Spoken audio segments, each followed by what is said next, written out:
Although there's almost a full schedule of League Two matches this weekend, the Championship and the majority of League One has been halted by the international break. So this is a good time to take a look at the story so far for the Championship, League One and League Two, as well as a brief look at the national leagues.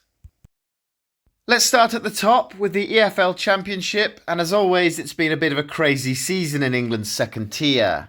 Despite starting the season with a 2-point deduction, Sheffield United go into the international break joint top with Sunderland on 19 points. But there's only 5 points separating the top 9, and with the quality of teams going up much higher than that of the teams coming down from the Premier League, we're set for an even tighter Championship season.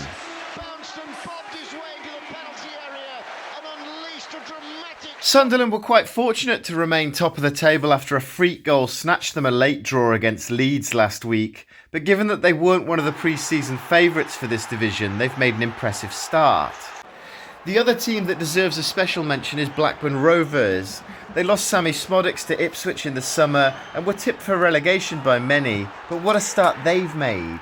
8th in the table after 9 games and just 4 points off the top. Their form has dipped a little though. They've started October with defeats to Coventry and Plymouth, but they were unbeaten in the league before that and didn't concede a single goal in September. Oxford United are another team that's exceeded expectations so far. They began life back in the second tier with a win against Norwich on the opening day and have guided themselves into 10th place. There's still a long way to go, but very few gave them the slightest chance of staying in this league after last season's unexpected promotion, so huge credit to them.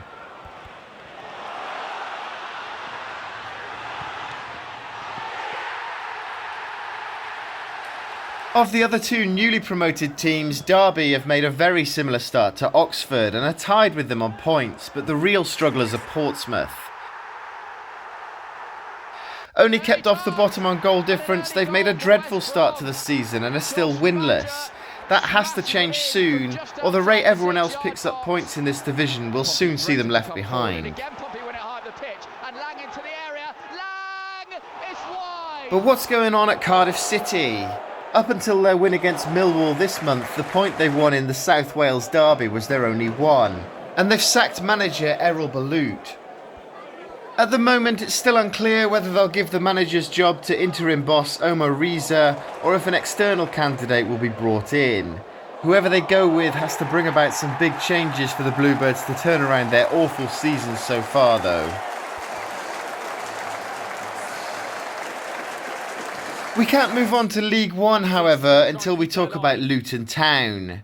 They were by far the best out of the teams that came down from the Premier League last season. They gave it a real go in the top flight, but unfortunately fell short. This season, however, they have only managed 2 wins and look like they're struggling. Can Rob Edwards turn it around? I think he will, but time will tell on that one. A huge improvement is needed. It's a brilliant save from Nardi. In League One, it's no surprise to see Birmingham City sitting at the top of the table. They're a huge team down at this level, and I think it's just a matter of time before they start pulling away. What about these promoted sides, though? 3 out of the 4 are in the top 6. Wrexham, with their Hollywood money, were predicted to push for promotion, but I don't think many expected Stockport or Mansfield to start the season quite so well. It is very early in the season and a lot will still change, but could we see 2 of the promoted teams go up to the Championship with Birmingham this year? Let me know in the comments. It's a bit of a surprise to see Bolton and Peterborough so far down the table, but when you look at how close this division is, you can see what a huge difference just one win can make. Lincoln City in 4th are only 5 points ahead of Bristol Rovers, who are down in 18th. The bottom 6 have started to fall adrift, with Cambridge United only managing a single point down at the bottom. That 1 point came in an entertaining 4-4 draw with Blackpool in August, but they've lost every game since, and it's looking very bleak for them at the moment.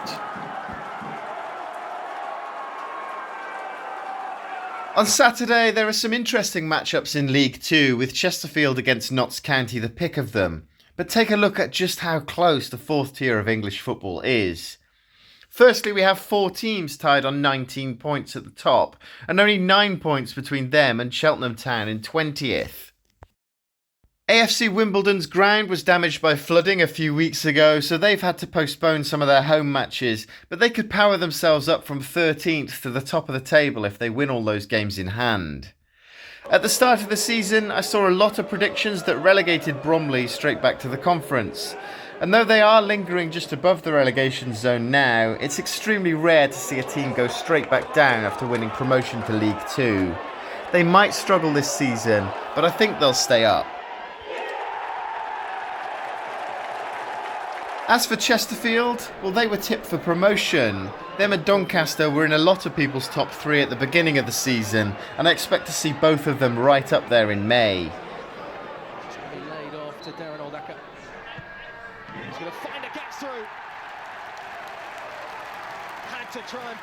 My tip for the League Two title this season, though, is Notts County. Had they not lost to Port Vale last weekend, they would be sitting at the top of the table, and they're looking strong. Predictably, it's Morecambe who are at the bottom. They've had a lot of off-field problems in the last couple of seasons, and I feel it's very likely they'll be playing non-league football again next season. Early days though, a few back-to-back wins can do wonders for your season at this level. I didn't think Carlisle United would struggle as much as they have done. They sit 22nd place currently after coming down from League One last season. Surely they'll improve before the season finishes. Who do you think will be going up and down from the Championship, Leagues 1 and 2?